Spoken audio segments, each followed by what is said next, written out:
Donald Trump চেয়ারে বসার আগেই খেলা শুরু করে দিয়েছেন। সারা পৃথিবীর সোশ্যাল মিডিয়াতে একটাই টপিক খুব আলোচনা করা হচ্ছে, সেটা হলো আমেরিকার অবৈধ অনুপ্রবেশকারীদের নিয়ে। And on day one, I will launch the largest deportation program of criminals in American history. We're going to get them out. দেখো, ট্রাম্প আসার আগেই ঘোষণা করেছিলেন তিনি আমেরিকায় প্রথমে ন্যাশনাল এমার্জেন্সি লাগাবেন, তারপর সব অবৈধ অনুপ্রবেশকারীদের তাড়াবেন। টাইমস অফ ইন্ডিয়ার একটা আর্টিকেল দেখো। Trump confirms he will declare national emergency and use military for mass deportation. ট্রাম্পের যে প্রমিস ছিল সেটা সে পূরণ করবেই, আর ভয়ঙ্কর সেই মিলিটারি দিয়ে তিনি তাড়াবেন ইলিগাল ইমিগ্রেন্টসের। দেখতেই পাচ্ছ, ওয়াশিংটন পোস্ট সহ পৃথিবীর আরও অনেক বড় বড় নিউজ এজেন্সি এটাকে কভার করেছে। ইতিহাসে প্রথমবার হবে যে আমেরিকা তাদের মিলিটারি নিজেদের দেশেই ব্যবহার করবে নিজেদেরই জন্য, এরকম এত ইলিগাল ইমিগ্রেন্টসদের ফেরত পাঠানোর জন্য। আর এই কথাটা আমি বলছি না, এই কথাটা দেখো ট্রাম্প নিজেই তার নিজের সোশ্যাল মিডিয়া প্ল্যাটফর্ম ট্রুথে নিজেই কনফার্ম করেছেন। দেখো, আমেরিকাতে এখন আইন আছে 1798 এলিয়েন্স এনিমি অ্যাক্ট। এটা 2026 সালের পুরনো একটা আইন। এই আইন একবারই ব্যবহার করা হয়েছিল দ্বিতীয় বিশ্বযুদ্ধের সময়। এই আইন অনুযায়ী দেশের প্রেসিডেন্টের কাছে এই ক্ষমতা থাকে যে ধরো সে কখনো চাইলো যে কাউকে দেখে তার মনে হচ্ছে সে ইলিগেল ইমিগ্রেন্ট, সে তখন তাকে বাইরে বার করে দিতে পারে। আর এর মাঝখানে মানে প্রেসিডেন্টের এই সিদ্ধান্তের মাঝখানে কোনো কোর্ট আসবে না, কোনো জজ আসবে না, কেউ প্রেসিডেন্টকে কোনো প্রশ্ন করতে পারবে না। প্রেসিডেন্ট সোজা তাকে ঘাড় ধাক্কা দিয়ে দেশের বাইরে বার করে দিতে পারে, এবং তার জন্য উনি আর্ম ফোর্সেসও ব্যবহার করতে পারেন। দেখো, সত্যি কথা বলতে এই আইনটা অনেক ব্রুটাল, ঠিক আছে? এটাতে কিচ্ছু দেখা হয় না সে একটা রোগী কিনা, সে বাচ্চা কিনা, সে যাই হোক, what ever he is, president চাইলে তাকে তুলে বাইরে ফেলে দিতে পারে দেশের বাইরে।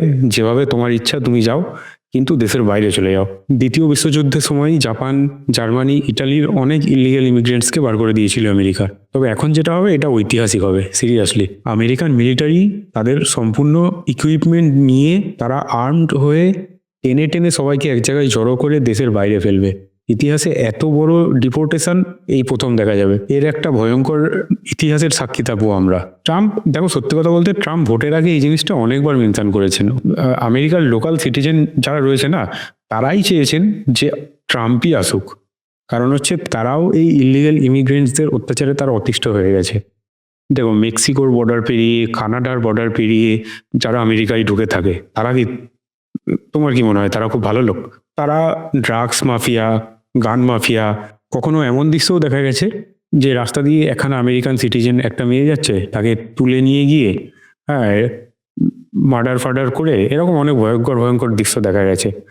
আর ট্রাম্প এই 1798-এর এলিয়েন্স অ্যাক্টটা উনি এটাকে ইস্যু করেই লাগাচ্ছেন যে আমি ক্রিমিনালসদেরকে বাইরে বার করতে চাই, আর হচ্ছে বাইরে থেকে ইলিগাল ইমিগ্রেন্ট যারা রয়েছে তারা সবাই ক্রিমিনালস, ঠিক আছে? এই টাইপের একটা ইস্যু করে উনি বার করতে চাইছেন। দেখো, এমনি তো তাইলেই যে কোনো অ্যাক্ট যখন তখন লাগিয়ে দেওয়া যায় না, যখন তখন অ্যাপ্লাই করে দেওয়া যায় না। এর জন্য কোনো এখানে ইস্যু দিতে হয়। কারণ হচ্ছে তুমি কিছু একটা স্টেপ নেবে, গোটা পৃথিবী তোমাকে দেখবে, গোটা পৃথিবী তোমাকে প্রশ্ন করবে যে তুমি কেন এটা করলে, কেন সেটা করলে। এবার হচ্ছে সেসব জিনিস থেকে বাঁচার জন্যই ট্রাম্প আগে ভাগে উনি এই ক্রিমিনালের ইস্যুটা রেজ করেছেন বারবার। এমনকি ভোটের সময়ও উনি তার যখন ক্যাম্পেইনগুলো করছিলেন তখন তিনি এই ইস্যুটাকে বারবার সামনে এসেছেন যে আমি ক্ষমতা এলে তখন কিন্তু এই ক্রিমিনাল অ্যাক্টিভিটি এগুলো সব কমে যাবে। আমি ইলিগাল ইমিগ্রেন্ট যারা রয়েছে, যারা ক্রাইম করে, আমি এদের সবাইকে একটাতে টেনে টেনে দেশের বাইরে ফেলবো। তবে ট্রাম্প যে এত পরিমাণ ইলিগাল ইমিগ্রেন্ট তাদের দেশের বাইরে পাঠিয়ে দেবে, মানে ধরো তাদেরকে প্রত্যেককেই ফিরে যেতে হবে তাদের নিজেদের দেশে। এর জন্য অলমোস্ট পুরো পৃথিবীতেই ইম্প্যাক্ট পড়বে, এবং ভারতেও যে এর ইম্প্যাক্ট পড়বে না তা নয়। দেখো তারা এখন লিগ্যাল ইমিগ্রেন্টও নেবে না। তো ধরো ভারতে প্রত্যেক বছর কোটিপতি রয়েছে, মিলিয়নিয়ার যারা রয়েছে, ধরো যাদের কাছে 8,40,00,000 টাকা রয়েছে, তারা কখনো চাই যে না, ইন্ডিয়াতে ট্যাক্সের ভাগ অনেক বেশি, তো আমি এমন কোনো দেশে গিয়ে থাকবো যেখানে আমাকে কম ট্যাক্স পে করতে হবে। তো সেই জন্য তারা চুজ করে কি ইউরোপিয়ান কান্ট্রিগুলো, তারা ইউএসএতে গিয়ে থাকতে চায়, তারা কানাডাতে গিয়ে থাকতে চায়। তো ট্রাম্পের এই সিদ্ধান্তের কারণে তাদেরকে এখন আমেরিকার ভরসা ছেড়ে দিতে হবে।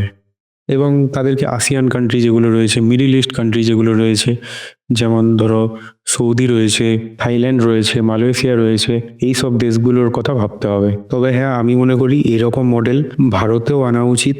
এরকম চিন্তাভাবনা ভারত সরকারেরও করা উচিত, যদিও ভারত সরকার করেছে, এনআরসি সিএএ নিয়ে অনেক চিন্তাভাবনা করেছে।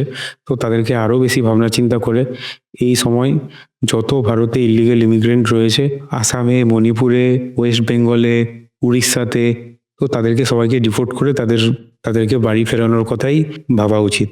দেখো, ট্রাম্পের এই বক্তব্য যখনই সামনে এসছে তখনই বিভিন্ন জায়গা থেকে প্রোটেস্টও শুরু হয়ে গেছে। এই তোমাদেরকে একটা ছবি দেখাই।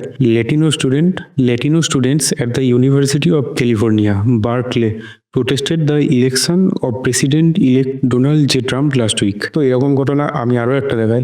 দেখো, ট্রাম্পের এই বক্তব্যের পর মোটামুটি ইউএস এর ভেরিয়াস অনেক শহরে প্রোটেস্ট শুরু হয়েছে, আর এই প্রোটেস্ট করছে ইলিগেল ইমিগ্রেন্ট যারা আছে তারাই।